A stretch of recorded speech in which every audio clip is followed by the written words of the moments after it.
Magandang gabi mga kapuso. Ako po ang inyong Kuya Kim na magbibigay sa inyo ng trivia sa likod ng mga trending na balita. Sa pag-asang masalba ang kumukonting bilang ng ating pambansang ibon, ang Philippine Eagle. Dalawa sa mga ito ang nire-introduce o pinakawalan sa kagubatan ng Leyte. Kilalanin natin ang mga ibong ito.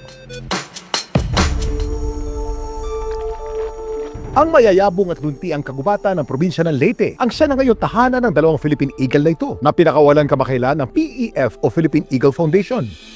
Ang kanilang pag-release ng dalawang agila, bahagi ng kanilang Philippine Eagle Species Reintroduction Program. Itong reintroduction program in Leyte ay isang importanteng component ng overall conservation program. Sa kasawiang palad na ubos na ang Philippine Eagles natin sa isla ng Leyte, naiiwasan ng sila mabaril at ma-trap sa Mindanao at makaka-establish tayo ng self-sustaining population.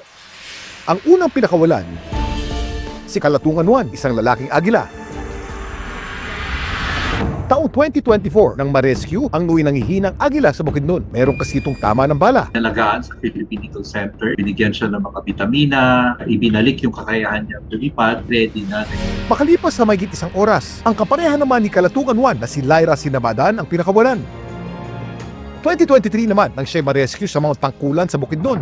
Ayon sa PEF, sina Kalatungan 1 at Sinabadan may mga GPS at VHF transmitters. Nang sa gayon ay patuloy pa rin silang mamonitor sa kanilang bagong tahanan. Ito pong paglagay sabay na radio transmitter wala doon sa unang release natin. At ang importansya nito, anytime gusto nating hanapin ang mga ibon, pwede natin sila makita.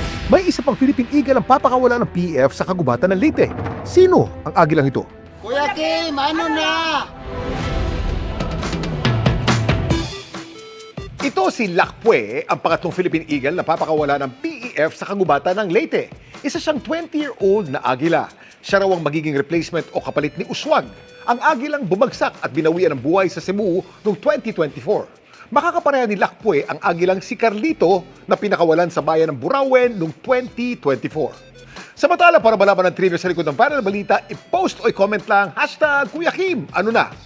Laging tandaan, importante ang may alam.